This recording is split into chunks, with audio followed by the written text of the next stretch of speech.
It's another video from Ozzy's Robot. Brought to you by the Banana Collection. It's the most wonderful time of the week. Bing bong. Hey everyone, welcome back and come on in. It is that wonderful time where you see the coolest toys. Man, I put a lot of music videos lately, huh? Well, what can I say? I went to like 3 concerts in a week, and I still have more to go. Wait till if you haven't seen them already, I'll be uploading some Foreigner, Double Vision, and stuff like that. But for today, we're back to the greatest moment in Western civilization, post-war tin toys from Japan.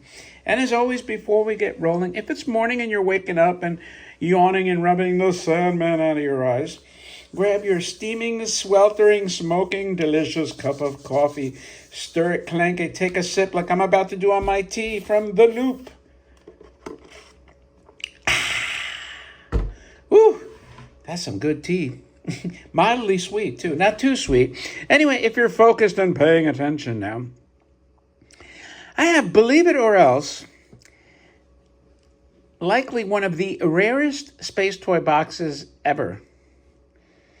I know that sounds like hyperbole or an exaggeration, but believe it or not, again, it is. This is the Flying Saucer X-3000, and if you look through your auction history, if you look through your online auction sites like eBay, you're going to say, hey, man, I've never seen the box for this. Believe it or not, the toy is not that uncommon, the Flying Saucer itself. But this box is freaking impossible to find. So I had the opportunity to make a video of it, and I said, let's do it, man. Let's do it. Let's make a video and show this wonderful toy from Masudaya. So let's start with the aforementioned box, which, like I said, it is extremely rare. I think I only know of 2 examples in the last 20 years of this box. And both, one I think was picked up on an online auction, I think. And the other one probably, but they both sold privately since. So yeah, it's that's it. And anyway, as I said, this is made by Masudaya. You can see the logo there, trademark toys, and it's a very cool, colorful depiction of the saucer flying through space on this remote alien landscape, and it's super colorful, man. And I like the typeset, the font is like a movie marquee, like you're watching Earth versus Flying Saucers or something like that. It's very cool and sort of a bluish teal. Now it does have a little schmutz here, but here's the saucer. Zooming. Here's the end panel here.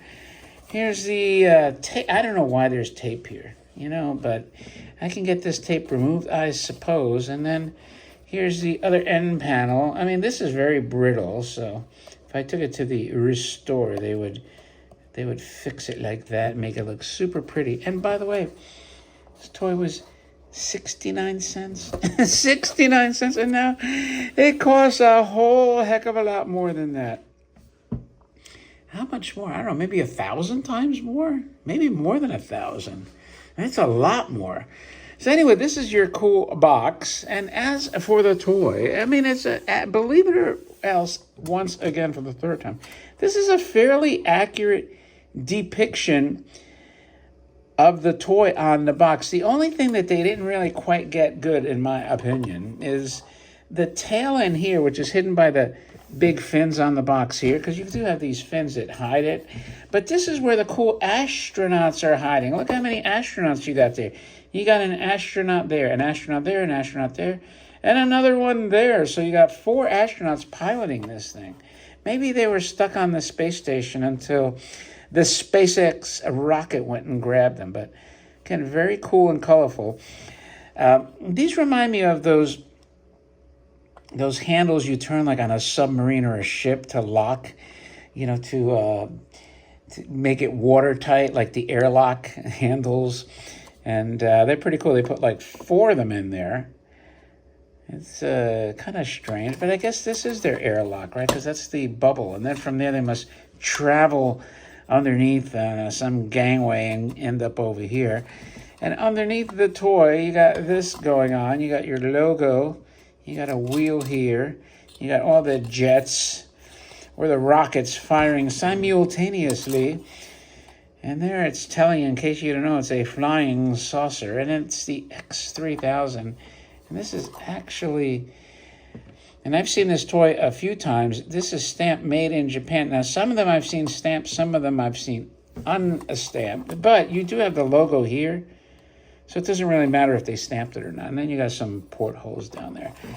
And as for the friction mechanism, what it does is, how cool is that? Turns the disc inside. And technically, if you were to get on a surface that was really grippy, right? You can rev it up and do that kind of thing. So that is a look at your extremely rare with the exceedingly scarce original box flying saucer X-3000 by Masudaya of Japan. Now, my part is done in the video, but yours is just beginning because there's a few things you need to do. Number one, thumb up the video. Number two, leave a remark, let me know what you think, and let me know if you've seen this box before. Maybe you have, maybe you haven't. I don't know. It'd be interesting to find out. But I'll tell you one thing. If you find it, you better grab it because there are not very many of these surviving. Like I said, I think I've seen 2 in 20, maybe 30 years. And you know what happens when people discover how rare these things are, the values explode like that Tetsuan Atom walking robot by ATT. They sold for a cool 122,000 big ones. And last but not least, if you're not subscribed to the channel, my friends, please consider doing so. So it will help all those funky algorithms that YouTube uses to promote this stuff. And then this way more people will get familiar with this insane hobby of ours. So with that, thanks for your time. It's greatly appreciated. And I, my friends, will talk to you later.